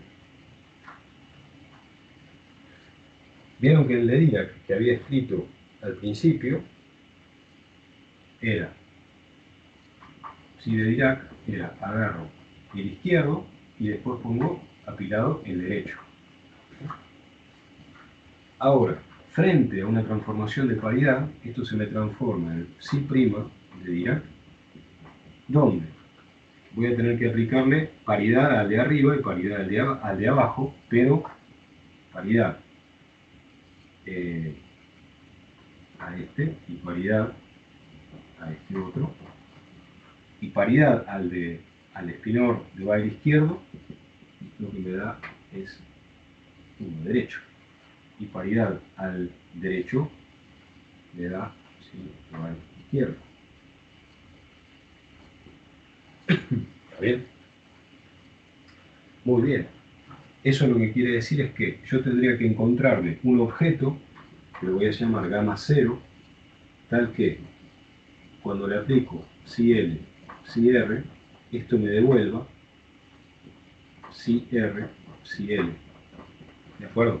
O sea, la cuenta en la cual hago operador de paridad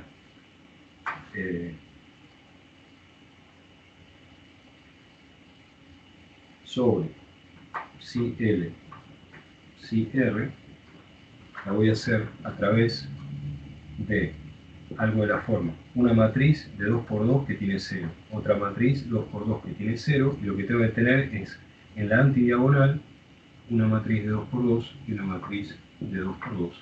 ¿No? Entonces, ¿qué es? A los espinores de Weyl los deja intactos. Lo que pasa es que los cambia. Lo que era la componente 1 y 2 lo pasa a la componente 3 y 4. ¿De acuerdo? De este vector columna.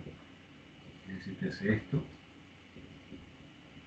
Y si ustedes hacen la multiplicación matricial acá, lo que les da es justamente esto que tenemos aquí. Eso lo pueden hacer. Este objeto, que justamente es una matriz 0 2 por 2, otra 0 2 por 2 y las identidades en la antidiagonal, ¿cómo sería ese objeto? Fíjense, sería 0 0 0 0 0 0 0 0 1 0 0 1 1 0 0 1. Esto es lo que se llama la gama 0.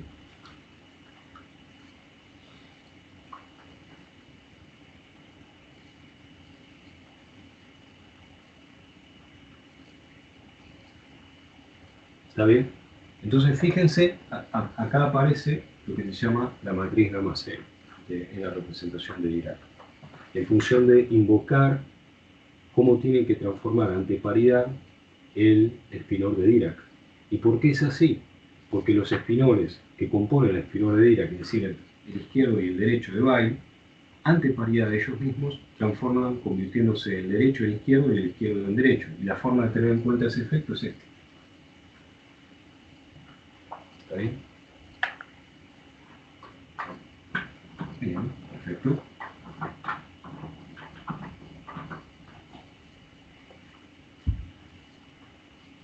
Entonces, vean cómo está concatenada la cosa, porque nosotros decíamos, frente a transformaciones de grupo de Lorentz, un espinor de Weyl izquierdo transformado en la 1 medio 0, uno derecho transformado en la 0 1 medio. Entonces yo tengo un izquierdo y un derecho. Entonces, con esto me construyo un espinor que tenga 4 componentes. Este objeto lo llamo espinor de Dirac. Y lo que esta construcción refleja es que estoy haciendo una suma directa, que significa apilarlos. Este objeto en total transforma en la representación un medio. Y este es el espinor de Dirac. ¿Está bien? Fíjense que esto es una matriz de 2 por 2, esta es otra de 2 por 2 y esta es una de 4 por 4. Digamos las representaciones matriciales correspondientes. Muy bien. Y acá, ante paridad, emerge esa estructura de la gama 0. Ahora uno se puede preguntar por los proyectores que son proyectores derechos e izquierdos. ¿Qué significa un proyector? Bueno, significa esto.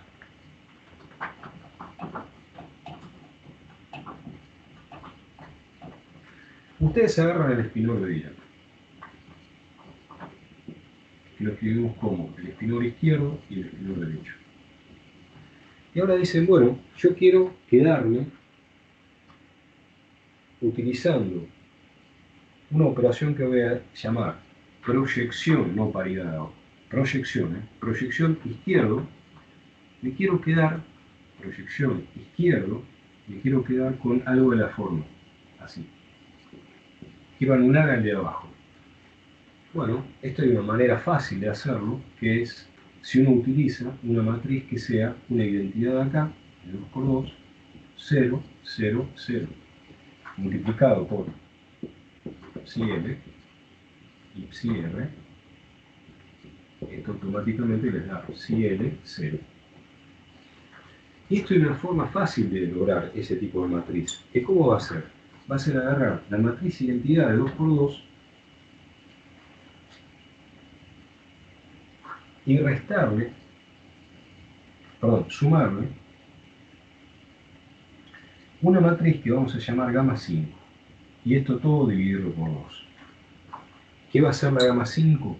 La gamma 5 va a ser algo de la forma. Una matriz de 2 por 2, 0, 0 de 2 por 2 y otra matriz de 2 por 2 cambiada de signo adelante. Fíjense que si yo sumo la identidad de 2 por... acá me equivoqué, la identidad de 4 por 4, perdón. La identidad de 4 por 4, le sumo este objeto, lo que me da es 2 veces la identidad de 2 por 2 y el resto 0, y si lo divido por 2, lo que me queda es estrictamente esto. Este objeto es lo que vamos a llamar el proyector izquierdo. ¿Sí? Bueno, el mismo jueguito, si ustedes lo hacen, fíjense, si ahora cambio L por R, lo que quiero quedarme es con un 0 arriba, un psi R abajo. ¿Y con qué lo voy a hacer? Y bueno, vengo acá, le pongo un 0 acá, y le pongo un 1 acá, un 1 de 2 por 2. Entonces esto lo que hace es producir 0, psi R. Y entonces, ¿cómo obtengo el PR, proyector derecho? Haciendo la resta. De tal manera que me anule el de arriba, ¿no es cierto? Muy bien. ¿Está bien? Entonces ahora tenemos el proyector derecho y el proyector izquierdo. Fíjense una propiedad interesante del proyector. Muy sencilla. Si ustedes agarran el proyector izquierdo y lo elevan al cuadrado, esto es hacer un medio de la identidad de 4 por 4 menos la gamma 5 multiplicado por la identidad de 4 por 4 menos la gamma 5. ¿Esto qué les va a dar? Perdón, acá les queda por otro medio, o sea que esto les queda por un cuarto en total. Entonces les queda un cuarto, y veamos. Lo primero por lo primero es identidad de 4 por 4, por ella misma. Después voy a tener el primero por este, que me va a dar menos el gamma 5. Después va a ser este por este, menos otro gamma 5. Y finalmente la gamma 5 por la gamma 5. Y recordemos que la gamma 5 por la gamma 5 era la identidad de 2 por 2 menos la identidad de 2 por 2. Si esto lo elevo al cuadrado, lo que me da es la matriz identidad. Entonces el resultado de gamma 5 por gamma 5 va a ser la identidad de 4 por 4. Bueno, fenómeno. Entonces ahora veamos qué es justamente, fíjense, esto que tenemos acá va a ser 2 veces el proyector. Acá me equivoqué, acá más, ¿no? Que es el derecho. Perdón, el izquierdo. Entonces acá me queda 2 veces el proyector, con esta me queda 2 veces el proyector izquierdo. Y esta es lo mismo, más 2 veces el proyector izquierdo. El total va a ser 4 veces el proyector izquierdo dividido 4. Esto es el proyector izquierdo. Quiere decir entonces que PL al cuadrado es PL. PL a cualquier potencia es PL. Con R pasa lo mismo, véanlo, y después si hacen PL por PR, les va a quedar 0, y al revés también. Es decir, que son ortogonales los proyectores derecho e izquierdo, ¿no es cierto? Muy bien. Tenemos unos minutos más. O sea, ven cómo va saliendo todo lo que ustedes saben del álgebra de Dirac. Va saliendo naturalmente con estas representaciones, ¿no es cierto? ¿Qué más podemos decir con esto? Bueno, si ahora ustedes agarran y construyen con los espinoles de Dirac esto, ¿no? Y acuérdense qué es esto, ¿sí? De Dirac barra. Bueno, es agarrar el traspuesto conjugado, o sea, el adjunto, y multiplicado por la gamma 0. ¿Sí? La gamma 0 la habíamos visto hace un ratito. La gamma 0 era la matriz 0, identidad de 2 por 2, identidad de 2 por 2, 0. ¿De acuerdo? Lo habíamos visto recién. Muy bien. Entonces esto es el psi de Dirac traspuesto por la gamma 0, perdón, así, por el psi de Dirac.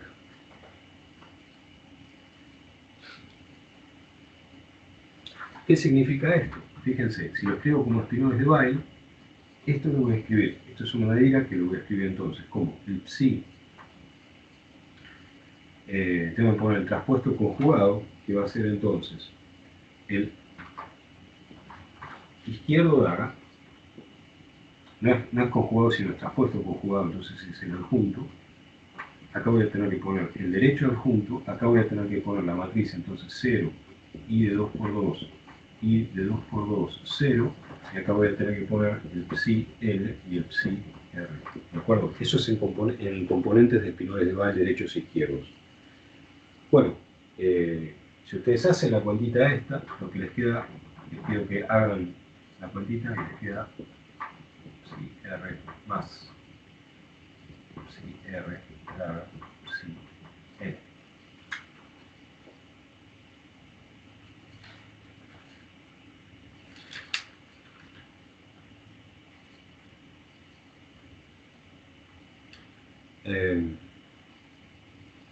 Y esto, si ustedes revisan una página para atrás en mis notas o en la grabación esta o en sus notas, lo que tomaron, esto, ¿sí? Este objeto que tienen acá, es justamente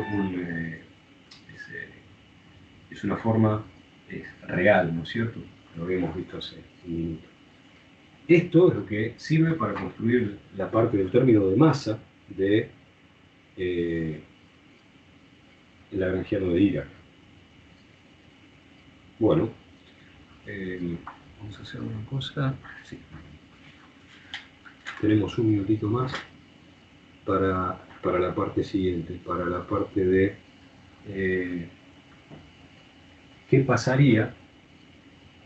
Esto es cuando lo escribimos de esta manera. ¿Qué pasaría ahora si escribimos en lugar de este término? Fíjense, el término que estuvimos escribiendo recién, lo voy a anotar acá, que va a ser así. Es decir, dos espinores de Dirac. Uno es el barra, el primero, y el otro es ese. Ahora voy a escribir esto, voy a escribir con la gama 5 en el medio.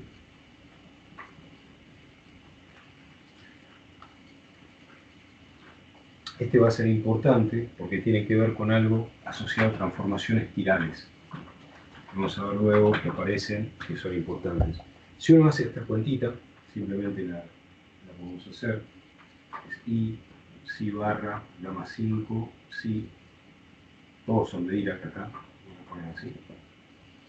Entonces vamos a hacerla explícitamente, esto va a ser I, y entonces voy a poner psi barra, psi daga derecho. Pongo la matriz de 2 por 2, 0, 0, menos la matriz de 2 por 2. Y acá, lo que tengo que poner acá atrás es el psi L, psi R. El resultado de esta cuenta, les pido a ustedes que completen solo un paso para llegar acá.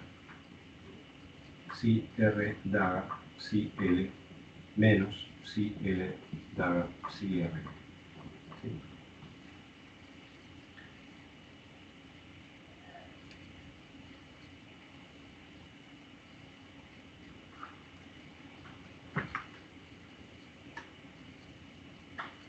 Muy bien. Bueno, ¿qué me falta? Voy a dejar acá hoy. Lo que me falta es esto. Introducir el resto de matrices gamma de Dirac y con eso construir el término cinético. Es decir, quiero llegar a esto. Quiero llegar a... para ver cómo transforma este término. ¿Sí? Y luego de esto lo que vamos a ver es espinoles de Majorana, y ya con eso terminamos con fermiones. Esto es muy rápido lo que vamos a ver, y con eso sí construimos las acciones invariantes en teoría cuántica de campos que sean clásicas, ¿sí? Eso nos va a llevar un tiempo porque vamos a tener que estudiar las simetrías continuas, entonces vamos a tener que estudiar el teorema de Noether, y de ahí vamos a sacar varias propiedades, la construcción del tensor energía-impulso, en lo que es el impulso, el tetraimpulso del campo, o por ejemplo el impulso angular del campo en conjunto y demás, desde el punto de vista clásico. Y luego lo que vamos a hacer es cuantizar la teoría de campos libres para el campo escalar real. Entonces, la semana que viene vamos a estudiar la parte que tiene que ver con la construcción de acciones clásicas, como decía, teorema de Noether y eso, y creo que de acá no el viernes que viene, o sea, hoy es 9, o sea, el viernes 16 hacemos eso, y el viernes 23 estaríamos en condiciones 23 de abril, estaríamos en condiciones de hacer ya empezar la cuantización de la teoría siguiente. Les cuento brevemente. O sea, la semana que viene vamos a construir las acciones, vamos a estudiarlas más en detalle, los términos estos, y alrededor del 23, es decir, de cada 2 semanas, vamos a hacer la cuantización de esta teoría. Este es un campo phi de X, un término cinético, y acá vamos a tener un término más. Esta teoría, ¿sí?, que es clásica, no tiene interacción, y vamos a ver cómo se cuantiza, qué significa los modos del campo cuántico. Vamos a ver un montón de propiedades, entre ellas cómo se construye el propagador de Feynman, para qué sirve el propagador de Feynman y por qué es necesario construirlo. Y estas son cosas que son muy sencillas en un sentido, pero son fundamentales para poder entender el resto de la teoría, ¿sí?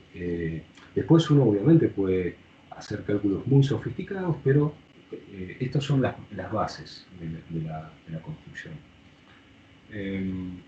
Quería entonces, antes de terminar, bueno, si ustedes quieren vayan yendo, pero yo quiero terminar haciendo un resumen de qué es lo que tenemos hasta ahora, un resumen muy breve, que es que la relatividad especial tiene una relación de dispersión que habíamos visto, que era P mu con P mu igual menos L cuadrado. Esto básicamente lo que nos está diciendo es esto, que P0, que es P cuadrado, menos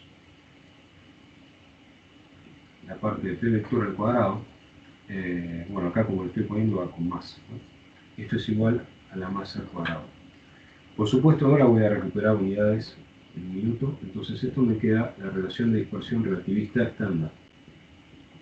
¿No es cierto? Si ustedes recuperan unidades,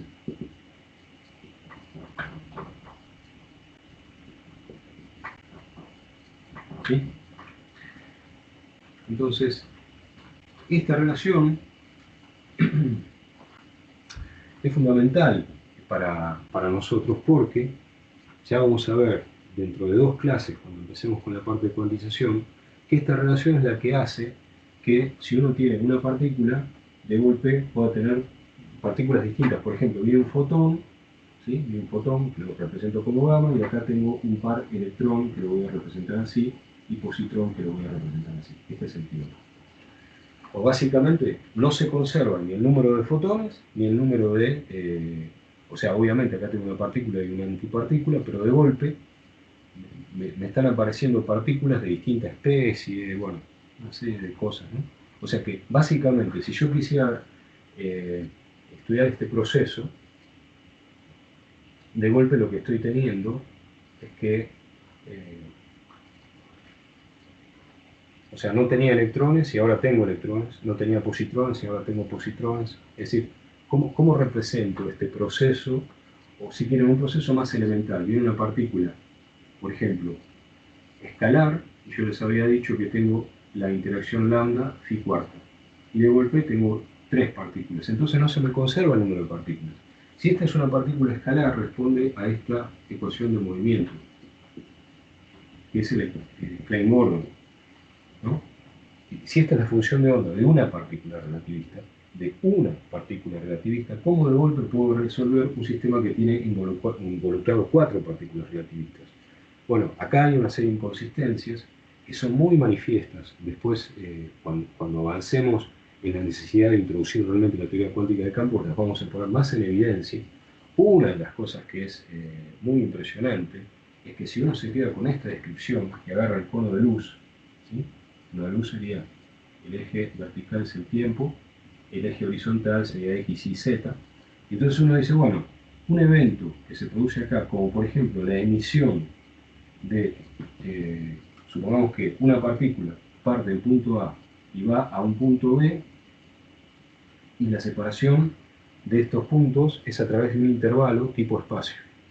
O sea que se tendría que propagar a una velocidad mayor que la velocidad de la luz. Si uno hace esta cuenta, que la vamos a hacer explícitamente, con la función, o sea, lo que calcula es la amplitud de probabilidad de transición de tener una partícula phi en la posición A y que va la partícula phi a la posición B, es decir, es por eso que iba a representar esto, o sea, la amplitud de probabilidad de transición de ir desde A hasta B. Y esto al final, si te tomas el módulo al cuadrado, te da la probabilidad de esta transición. Esto es distinto de cero. Esto va, si uno lo calcula, como E a la menos R por la masa de la partícula, donde R es la distancia entre estas dos partículas en un determinado límite. Así. Pero lo que tengo es algo que es distinto de cero. Quiere decir que es muy profundo el problema que uno tiene acá, en teoría en lo que se llama la mecánica cuántica relativista de una partícula. Y eso no lo puedo resolver en términos de mecánica cuántica puramente. Tengo que hacer la unión de mecánica cuántica con relatividad especial.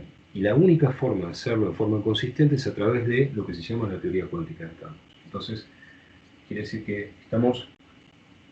Eso después lo vamos a ver con muchísimo cuidado, pero ese el adelanto viene acá. Entonces, relatividad especial, que es lo que está en este juego, la cual no nos podemos escapar, básicamente, es esto, básicamente, la relatividad especial, esta relación de dispersión, nos obliga a que el grupo de Lorentz, y en realidad el grupo de Poincaré, que se llama grupo de Poincaré, sea como la piedra fundacional sobre la cual podemos construir, piedra fundacional en el sentido de la simetría fundacional sobre la cual podemos construir toda nuestra teoría de campos.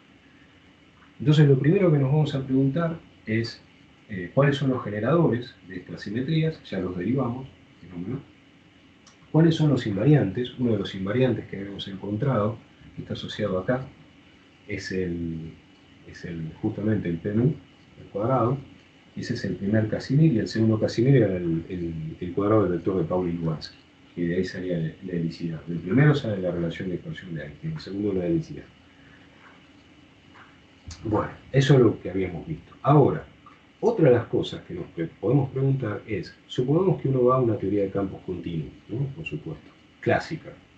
¿Qué tipo de campos uno puede tener que sean invariantes no invariantes, sino que transformen de una manera rigurosa frente a transformaciones del grupo de Poincaré, o el grupo de Lorentz de esta estructura? El grupo de Poincaré que tiene el de Lorentz más las traslaciones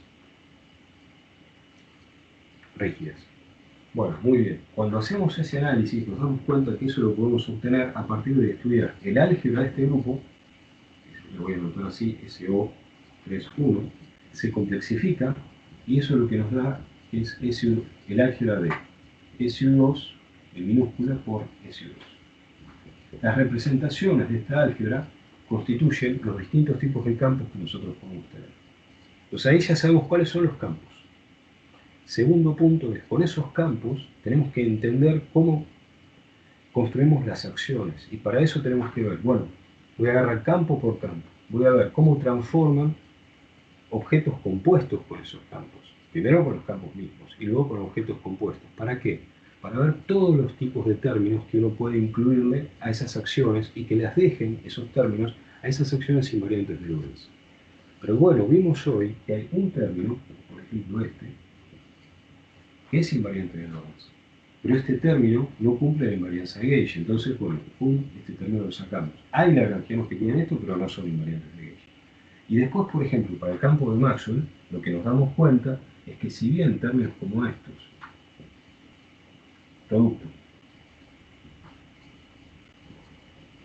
este va abajo, también son invariantes de Lorentz, no son invariantes de Gauge. Lo que tenemos que hacer es escribirlo en términos del F1. ¿Sí? Entonces esto es una guía muy importante para la construcción de todas las acciones que uno precisa. ¿Cuál es el chequeo final que uno hace con todo esto? Y bueno, obviamente la gente hizo muchísimos experimentos y obtuvo coincidencias con lo que va obteniendo. Entonces ahora tenemos este estado de cosas nosotros. Lo que tenemos que hacer, o sea, la clase que viene, es empezar a construir explícitamente las acciones clásicas. Cuando las tengamos redondeadas, entonces ahí vamos a poder elegir una teoría, la más simple, y empezar a cuantizarlo. Después vamos a ver qué pasa cuando le ponemos interacciones, Y después sí vamos a pasar a una teoría que tiene fermiones y campos de Gauge, como es la electrodinámica cuántica. Y ahí se termina el curso. Este es el resumen. Bueno, lo voy dejando y que tengan buen fin de semana y recuerden este miércoles que viene, no, el otro miércoles a las 4 de la tarde, damos una charla acá en general de distintas propiedades de teorías de campos, de cuadros y todo eso. Así que los voy despidiendo. Un saludo a todos, todas. Hasta luego. Perfecto, buen fin de. Buen fin de semana. Chao, Buen fin de profe, Martín, nos vemos. gracias. Nos vemos. Nos vemos. Luego.